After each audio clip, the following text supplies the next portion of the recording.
Some of the most famous unsolved crimes in US history have been or are currently being investigated by the FBI. Everything from plane hijacking to white-collar crimes have come under the organization's investigations, some with particularly chilling or puzzling backstories.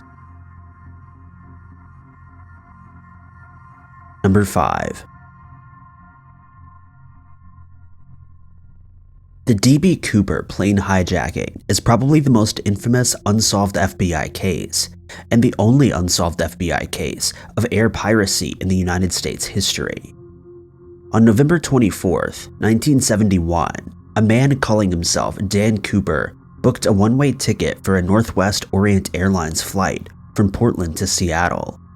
It was the day before Thanksgiving, and there were hundreds of people flying across the country to be with family. Cooper was described as a nondescript white man in his mid-40s, wearing a business suit and a black tie. He boarded the flight along with 36 other passengers and ordered a bourbon and soda as he waited for the plane to take off. The plane took off without incident at 2:50 p.m. and began the flight north to Seattle. 10 minutes into the flight, Cooper called over one of the flight attendants and handed her a note. According to the note, he had an illegal device in his briefcase and he wanted her to sit with him. The attendant did as she was told. When Cooper opened the briefcase, she noticed a mass of wires and red sticks, which the attendant believed could have been detonated at any moment. Cooper wrote a note for the attendant to give to the pilot. The note demanded 4 parachutes and $200,000 in $20 bills. The FBI learned of the hijacking and Cooper's demands while the plane was still in the air. When it landed in Seattle, the money and the parachutes were waiting for him. Cooper released all the passengers and most of the crew in exchange for the parachutes and money. However, he forced the 2 pilots, a flight engineer and an attendant, to remain on the plane with him. When the plane had been refueled, he ordered it to take off again and fly to Mexico City. When the plane was between Seattle and Reno, Cooper ordered the rear steps to be lowered. He then took off his tie, took a parachute and the money, and jumped. This was the last time Cooper was seen. Most people believed Cooper didn't survive the jump.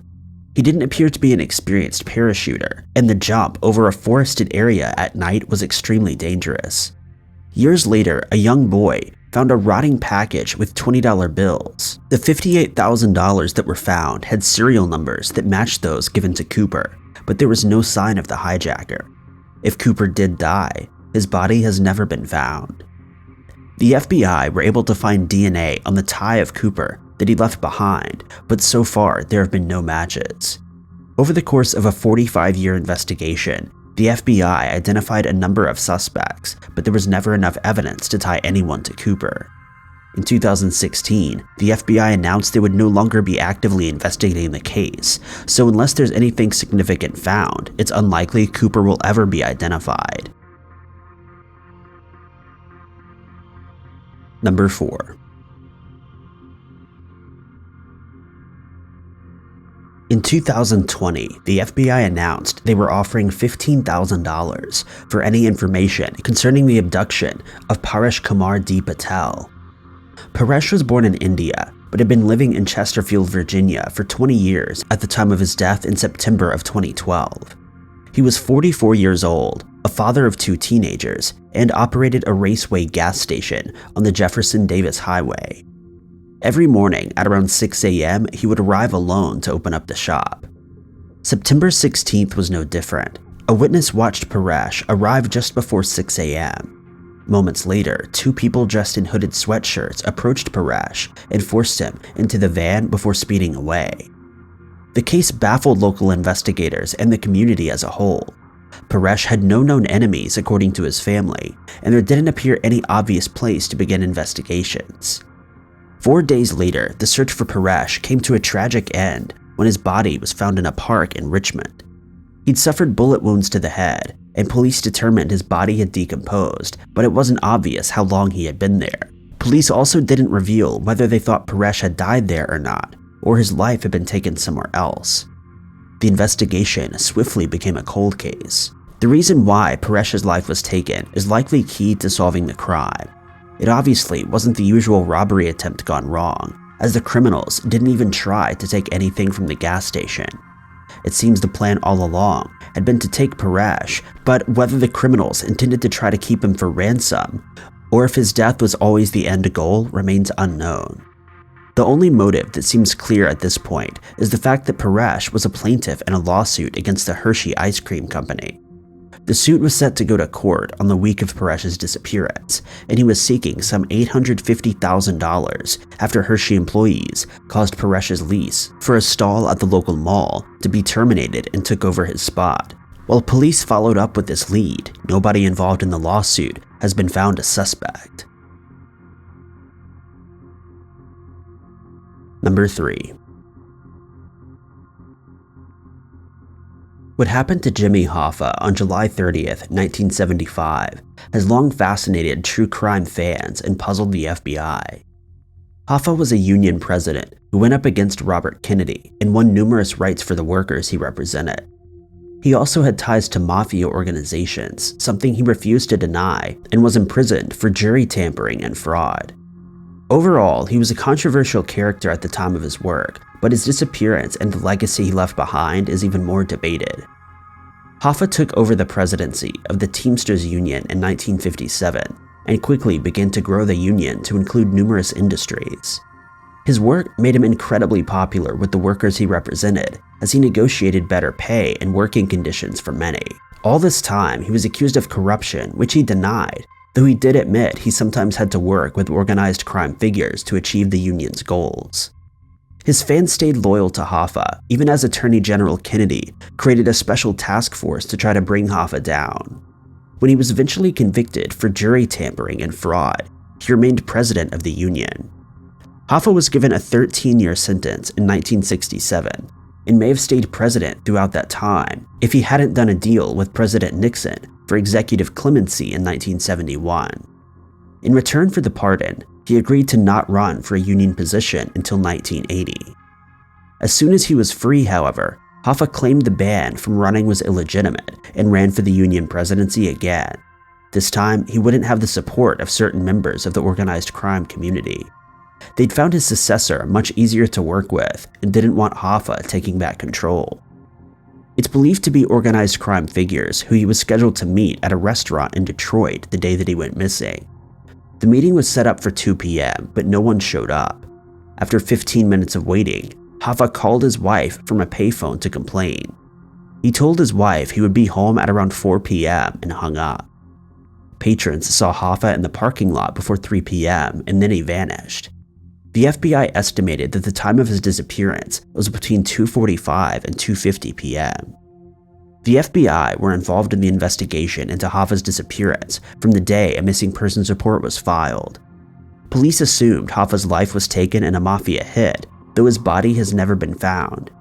There have been numerous leads in the case, including DNA from Hoffa being found in one suspect's car, but no arrests have been made and any prosecution would likely put numerous FBI informants in danger. Number 2. Times Square is one of the most famous locations on the planet, so it seems strange that the identity of a man who detonated a device there just 12 years ago remains unknown. The attack took place in the early morning hours of March 6, 2008.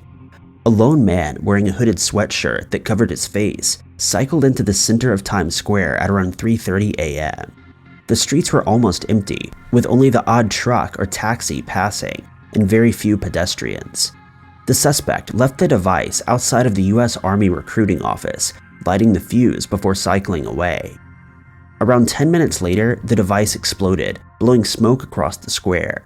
It did minimum damage, with just some shattered glass and a smashed metal door. However, just minutes before the device went off, a group of people walked right past it, and if any of them had stopped for any reason earlier on their walk, they could have been seriously injured.